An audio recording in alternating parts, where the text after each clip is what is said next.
बस उसकी प्रतिज्ञाओं को देखे, चाहे वो कितनी भी बड़ी हो। मेरे लिए मैंने ये निष्कर्ष निकाला है, वो जितनी बड़ी है उतनी बेहतर है, क्योंकि उसी ने ये कहा है, वही इसे करने वाला है। मुझे बस उस पर विश्वास रख के खड़े रहना है, इसका अंगीकार करते जाना है और अपेक्षा करना है, और ये होगा मेरे लिए, आपके लिए और किसी के लिए भी, क्योंकि विश्वास काम करेगा कहीं भी, किसी भी समय, किसी भी परिस्थिति में।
जब परमेश्वर ने अब्राहम से वाचा बांधी, उसने कहा, मैं तेरा प्रयोजन करने वाला हो जाऊंगा, तेरा रक्षक रहूंगा, मैं तुझे छुड़ाने वाला हो जाऊंगा और सब कुछ।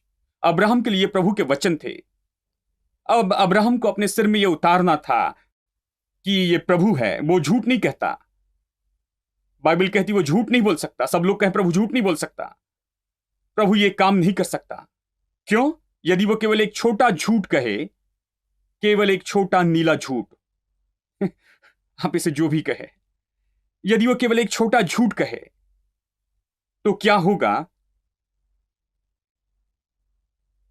वो फिर आगे नहीं रहेगा, वो खुद को नाश कर देगा, क्योंकि सारी चीजें लटकी हैं उसकी ईमानदारी की सच्चाई पर, कि वो झूठ नहीं कह सकता, कि जब उसने कहा है वो हमेशा करेगा।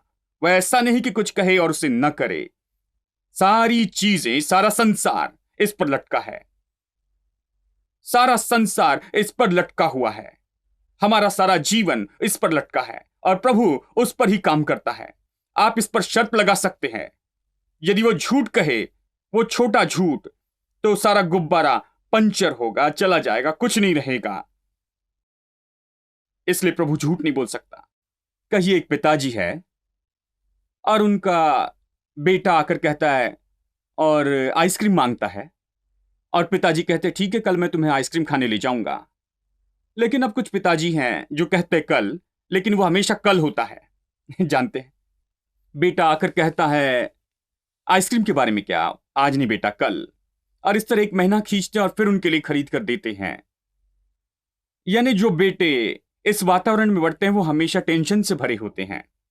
उसने आइसक्रीम मांगी और अगले दिन भर सोचते रहते हैं क्या सच में डैडी अपने शब्द के अनुसार करेंगे या नहीं। देखिए, वो आराम से नहीं रह सकते, आराम से नहीं रहेंगे, जानते हैं। लेकिन यदि पिता ऐसे हैं जो वादा निभाते हैं और कभी भी उसे नहीं तोड़ते, यदि उसने कहा ले जाएंगे तो ले जाते हैं, चाहे कुछ भी हो जाए, यदि वो ऐसा करे तो बेटा जल्दी सीखेगा कि पिताजी झूठ नहीं कहते, वो झूठ नहीं कह सकते। यदि उन्होंने कहा तो करेंगे। तो जब पिताजी कहते हैं कि ले जाएंगे तो बेटा खुशी से भागता है और आराम करने लगता है। क्यों? उसके पास वचन है, वो टेंशन में नहीं है, वो चिंतित नहीं है, वो इसके बारे में नहीं सोच रहा है। वो जानता है कि उसे कल तक राह देखनी है और वो इसे करेंगे, क्योंकि ऐसा नहीं कि कहने के बाद उन्होंने नहीं किया हो, क्योंकि उन्होंने हमेशा इसे किया और फिर से करेंगे। वो आराम से रहता है। क्या आप प्रभु में आराम से हैं? देखिए, प्रभु ने अब्राहम से कहा मैं तुझे बेटा दूंगा, ठीक है। अब्राहम को पता नहीं था कि क्या सोचे, वो बूढ़ा हो गया था, पत्नी भी बहुत बूढ़ी हो गई थी, वो पहले ही कुछ टेंशन महसूस कर रहे थे। वो कहता है प्रभु ठीक है, मुझे बेटा चाहिए, अब बहुत देर हो गई है, तू मुझे बेटा देने की बात कर रहा है। मेरी पत्नी एक अच्छा विचार लेकर आई है, वो कहती है ओ इस दासी के बारे में क्या, हाँ जीरा, और उसके द्वारा संतान हो जाए। अब्राहम ने कहा ठीक है, यदि तुम कहती हो, जानते हैं, और उसमें आगे बढ़ता है। उसने अपने मन में इसका कारण बनाया था, वो कारण बनाने के लिए मन का उपयोग करता।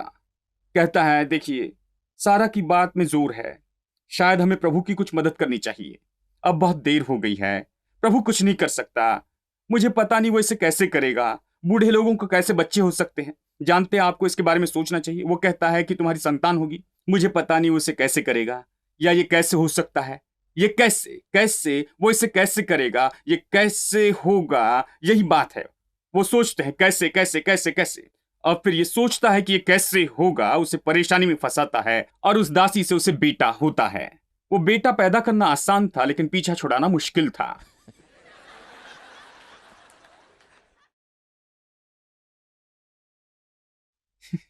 देखिए, सब लोग इसे खासकर समझ रहे हैं।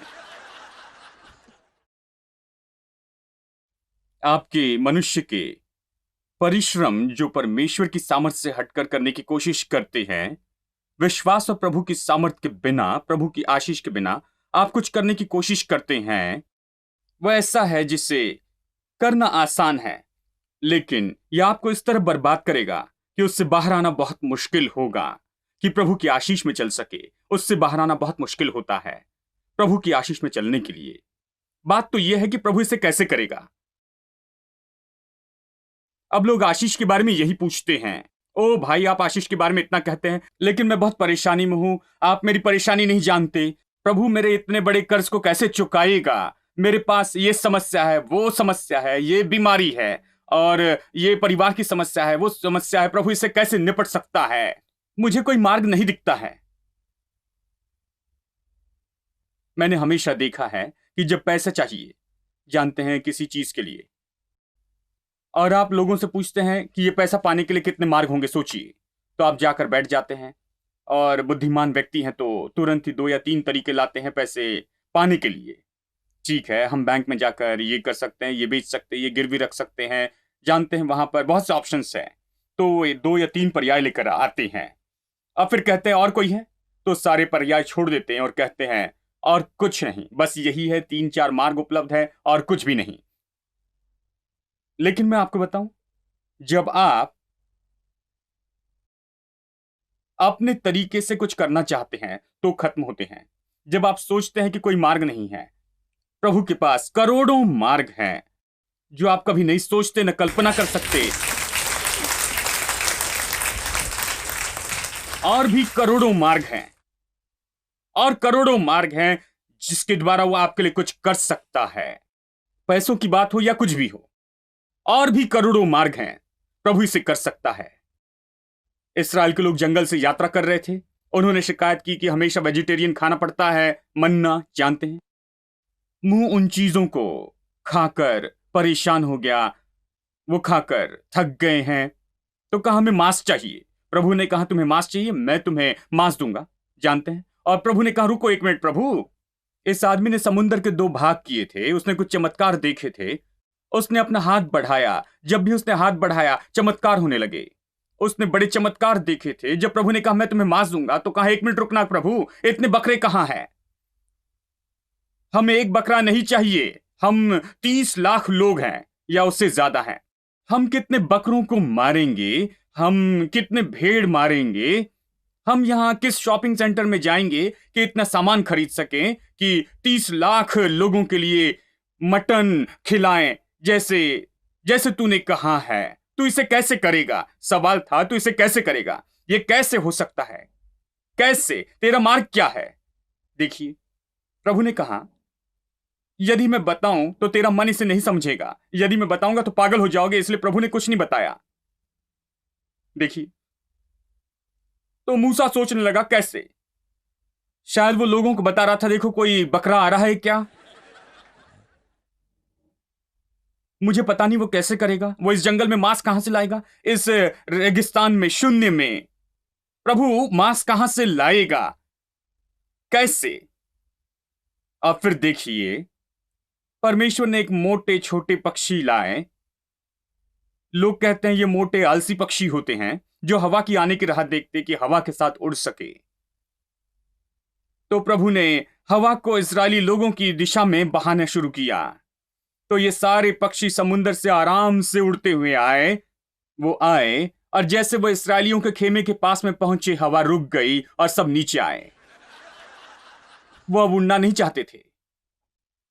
कितना मांस उन्हें मिला, ये कहता है इस्राएल के खेमे के दोनों तरफ 1 दिन की यात्रा पर।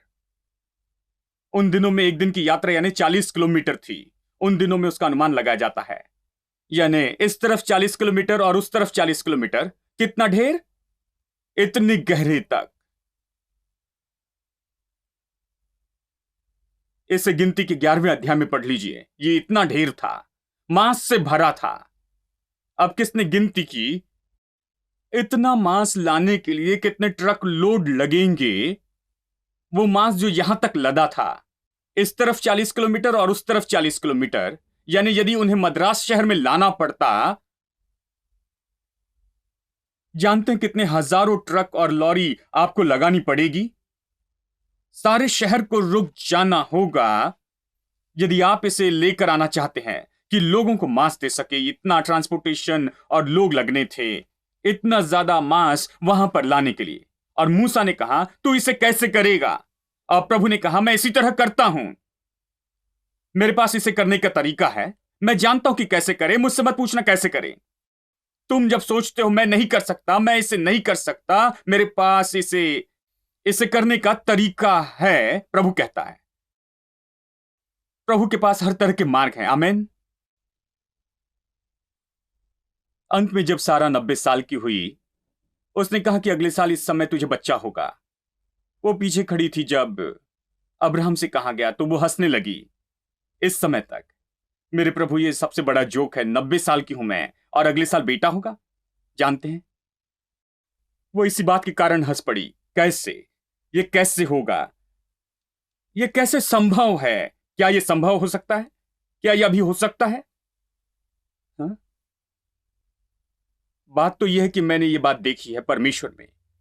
यदि उसने कहा तो वो इसे करेगा। ये चिंता ना करे कैसे करेगा। बस याद रखे कि वाचा ने आपको और उसे एक कर दिया है।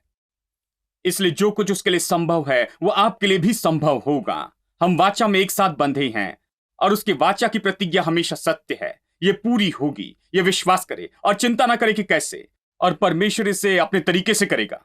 और उसने ये किया अब्राहम और सारा के जीवन में। अब बहुत से लोग अपने कर्ज और समस्या में, आर्थिक मुश्किलों में, वो हमेशा इस बारे में सोचते हैं, कैसे मैं इसे कैसे करूंगा, ये कैसे कर पाऊंगा, ये कैसे संभव होगा। मेरे साथ निकाले व्यवस्था विवरण 28, 44 और 45। वो तुझको उधार देगा परंतु तू उसको उधार न दे सकेगा। ये कहता है श्राप के बारे में। वो तुझको उधार देगा परंतु तू उसको न दे सकेगा। वो तो सिर और तू पूंछ ठहरेगा। इस कारण ये श्राप तुझ पर आ पड़ेंगे और तेरे पीछे पड़े रहेंगे और तुझको पकड़ेंगे और अंत में तू नष्ट हो जाएगा, क्योंकि तू अपने प्रभु परमेश्वर यहोवा की दी हुई आज्ञाओं और विधियों के मानने को उसकी न सुनी। अब उधार लेना तो स्पष्ट रूप में बाइबल के अनुसार श्राप में रहना है और उधार देना आशीष में रहना है। अब जो लोग कर्ज में मेहनत करते, वो सोचते हैं कि मैं कैसे माइनस से प्लस में जाऊंगा, इससे बढ़कर वो मुझे बनाएगा। जैसे वचन 11 और 12 कहता है, व्यवस्था विवरण 28 में वचन 11 और 12 कहता है, और जिस देश के विषय यहोवा ने तेरे पूर्वजों से शपथ खाकर तुझे देने को कहा था, उसमें तेरी संतान की, तेरी भूमि की उपज की और पशुओं की बढ़ती करके तेरी भलाई करेगा। यहोवा तेरे लिए अपने आकाश रूपी उत्तम भंडार को खोलकर तेरी भूमि पर समय पर मेंह बरसाएगा और तेरे सारे कामों पर आशीष देगा, और तू बहुत ही जातियों को उधार देगा, उधार नहीं लेगा। ध्यान दे, बहुत से देशों को देगा, बगल वाले पड़ोसी को नहीं। मैं कैसे इस बेकार उधार लेने से निकलकर कि बहुत से देशों को देने वाला बनूं? लोग कहते हैं, भाई देखिए, मुझे इस पर विश्वास करने में मुश्किल है, ये तो बहुत अद्भुत है, ये बहुत ज्यादा है। हम कैसे देशों को उधार देने वाले हो सकते हैं?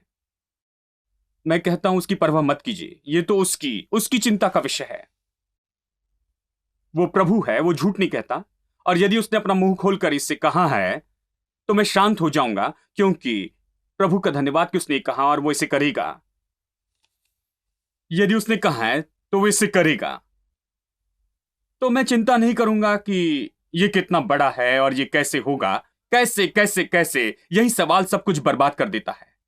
ये कैसे होगा, इसकी चिंता ना करें, ये जरूर होगा। देखिए, यही लोग नहीं समझते हैं।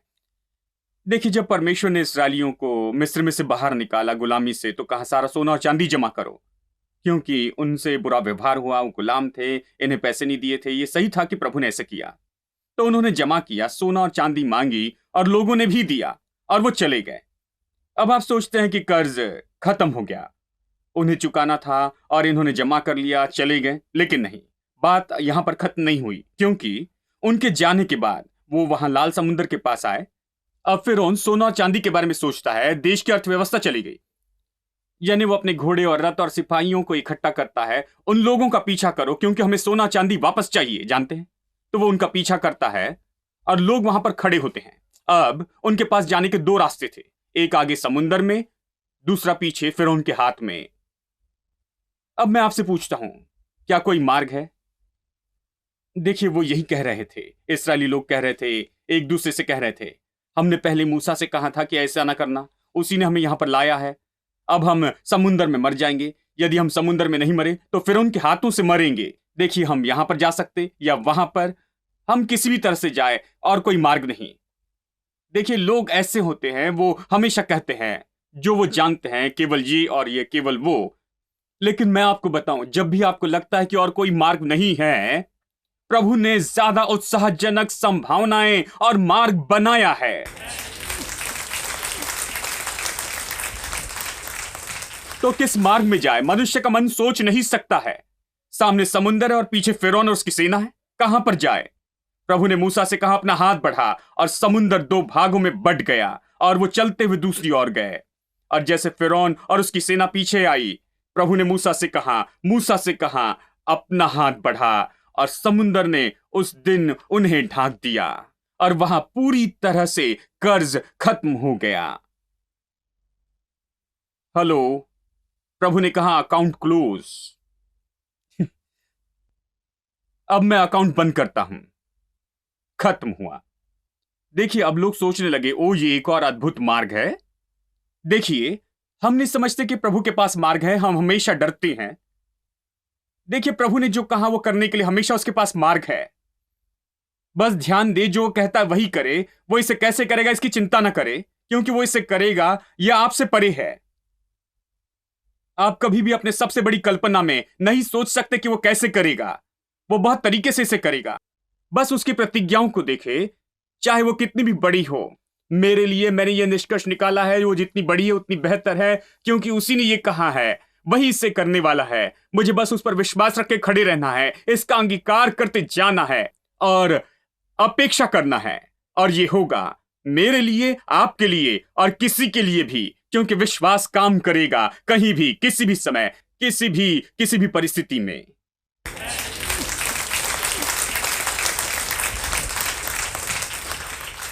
आइए हम सब खड़े हो जाएं। आमेन। आइए प्रार्थना करते हैं।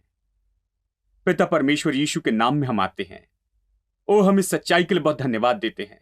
आज के इस दिन है पिता, तू वाचा का इतना अद्भुत परमेश्वर है। वाचा निभाने वाला प्रभु, प्रतिज्ञाओं का प्रभु, अपने वचन का प्रभु, कि तू कभी झूठ नहीं कह सकता। और हम उन आशीषों के बारे में सोचते जो अब्राहम से प्रतिज्ञा की थी, वो हमें भी दी गई है। जैसे हम मसीह में हैं, वो हमारी प्रतिज्ञाएं हैं। आज हम उसे लेते हैं, वो हमारी हैं। यीशु के नाम में वो हमारी हैं, और हम अपनी आंखें उन पर लगाते, अपना विश्वास उस पर लगाते हैं। हम जानते हैं कि हम उन्हें प्राप्त करेंगे और उनमें चलेंगे इस जीवन में। अभी हे प्रभु, मैं प्रार्थना करता हूं कि सबकी मदद करके ये सच्चाई समझ सके कि ये इस जीवन में अब्राहम की आशीष में चले। वो हर तरह से आशीषित था और हम भी हर तरह से आशीषित हैं, कि हर परिस्थिति में प्रभु उसका सहायक था और हर परिस्थिति में प्रभु हमारा सहायक है।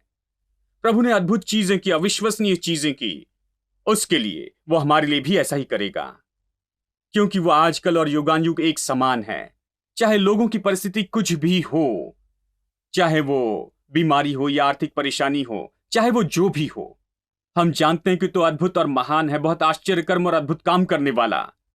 हम इसे नहीं समझ सकते हैं पिता, तो हम चुनते हैं कि तुझ पर विश्वास करे, तेरी आराधना करे और तेरी स्तुति करे, तुझसे अपेक्षा करे। तूने जो भी कहा है कि तू करेगा, हम जानते हैं कि तू इसे करेगा हे प्रभु, और तेरे वचन के अनुसार हमारे साथ हो। हमारे आत्मा, प्राण और शरीर में हर तरह से हर व्यक्ति तेरे वचन के अनुसार आशीष पाए हे प्रभु। ये प्रतिदिन तेरे वचन पर खड़े रहे और अपेक्षा करे कि तेरे वचन वास्तविक हो जाए इनके जीवन में। लोग वचन पर चलते हुए आशीषित हो, सत्य पर चलते हुए। यीशु के नाम में प्रार्थना करते हैं, आमीन। The Bible says, enter his gates with thanksgiving. Enter his gates with thanksgiving. Come into his courts with praise. Enter his presence rejoicing. Singing great and mighty is his name. Praise him with the sound of the trumpet. Praise him with the timbrel and harp, and every creature in heaven and lift the sound of praise, sing with all their heart. For the Lord is good, for the Lord is good, for the Lord is good, for the Lord is good, for the Lord is good, and His mercy endureth forever. For the Lord is good, for the Lord is good, for the Lord is good, for the Lord is good, for the Lord is good, and His mercy endureth forever. For the Lord is good, and His mercy endureth forever.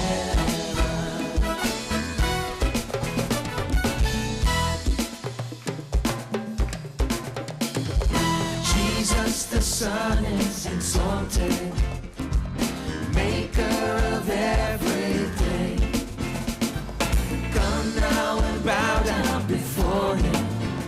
Lift your hands in praise, raise your voice to sing. For the Lord is good, for the Lord is good, for the Lord is good, for the Lord is good, for the Lord is good, and His mercy endureth forever. For the Lord is good, for the Lord is good, for the Lord is good, for the Lord is good, for the Lord is good, and His mercy endureth forever. For the Lord is good,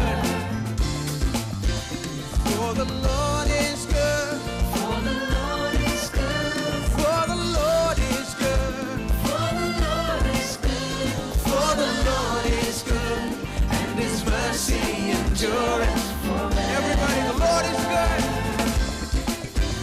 For the Lord is good, for the Lord is good, for the Lord is good, for the Lord is good, for the Lord is good, and His mercy endureth forever. For the Lord is good, and His mercy endureth forever. For the Lord is good, and His mercy endureth forever.